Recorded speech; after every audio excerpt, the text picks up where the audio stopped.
Duncan Trussell. You should be careful when you take penis envy mushrooms, especially if we have the same mushroom dealer. This is 2011. I was with someone I'd been seeing for a short time, and she had never taken mushrooms. So I'm like, let's drive up to the desert. We'll take mushrooms. Don't worry, I'll be your guide. You know, I'm sure the ride up there, I was giving her some awful psychedelic Jesus-style ear-beating about what mushrooms are and what she could expect and the healing that would come her way. And these mushrooms I had obtained from a drug dealer. He told me the name of the mushrooms was penis envy. And I remember hating that. You don't want to tell the date, like, yeah, these are penis envy mushrooms. Like, these mushrooms are named after, like, the Freudian hang-up where women wish they had dicks. This drug dealer had warned me, don't fuck around with these. These were a spore print from Terence McKenna and Dennis McKenna's private collection. Terence McKenna and Dennis McKenna are essentially gods in the psychedelic community. And I just didn't believe him. We got to this spa. There was this cool collision of like new age healers. And one of them had told me the place was an energy vortex, which means I guess you only need to take like half the dose of the drug that you're gonna take there. We get there and I take the mushrooms. My date takes the mushrooms.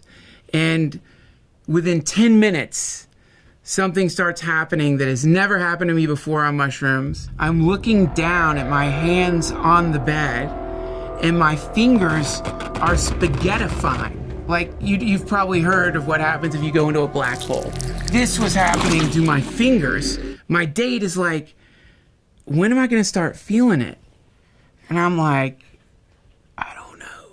We walk out of the hotel room, and I hear a voice in my head. And the voice in my head says, "We are the eternal guardians of the universe, and we are going to do deep work on you today." Can we do deep work on me another day? Because I was hoping for just more of like a kind of, fun laugh trip, not deep work, voices in your head. I told my date, I'm like, I'm just going to go lay down for a second. And I'm laying on this lawn chair.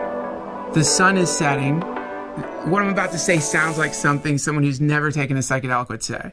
It's like the kind of thing when the cop came to your school. It's like, if you take acid, you're gonna see dragons, Bigfoot is gonna be holding your mom's head in one hand and her tits in the other, and it's gonna shake them at you. And that's what drugs do.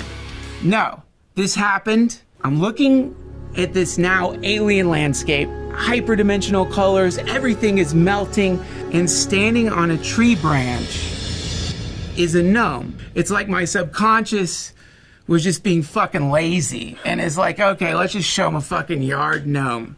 Or, because I was on mushrooms and it expanded my third eye, I was literally seeing a gnome, and whoever made yard gnomes was just being hyper realistic because that's how they fucking like to dress. I don't know. Suddenly it realizes I can see it. It looks at me in the same way like when you're at a restaurant and you see like a celebrity and they catch you looking at them and they're just sort of annoyed, like, ugh, another fucking high asshole at the spa watching me watch the fucking sunset. I've been rejected so many times. I've eaten hot bowls of shit on stage, but to be rejected by a fucking gnome, that hurts. And I'm trying to deal with the fact that I'm seeing a gnome. If you do see Bigfoot, you're fucked. Because for the rest of your life, you're someone who saw Bigfoot. Which means that when you run into somebody, if they bring up Bigfoot, you either have to be a coward or tell them what happened, which means for the rest of your life, they're gonna think you're absolutely insane. Because if you run into people who've encountered Bigfoot, a piece of you is like, okay, man, okay. Oh yeah, no, I'm sure there's a completely undiscovered primate in the Pacific Northwest. Similarly, when you see a gnome, you're realizing for the rest of your life, you're gonna have to be the asshole at the party. It's like, gnomes are real, man. And you can see them when you're on mushrooms, the penis envy, what, you heard of them? So my brain is working through all of this when I feel something jump into my body. And I realize that there's some kind of entities swimming through me. Meanwhile, by the way, my date, she's next to a tree having the best trip of all time.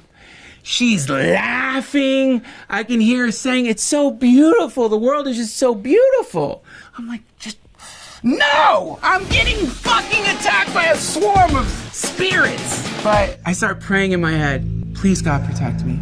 And then suddenly there's a sense of like a maternal energy, like shoos them away and like embraces me. When I opened my eyes again, I'd started coming down. And that is pretty much the last time I took a substantial dose of mushrooms. Listen, kids, here's the moral of the story. If you're gonna take them with somebody, ask the person, what would you do if I shit my pants? Don't even ask, just shit your pants in front of them. And if they act weird, don't take mushrooms with them. Okay, cool. That's it. Great. We got our ending. Tales from the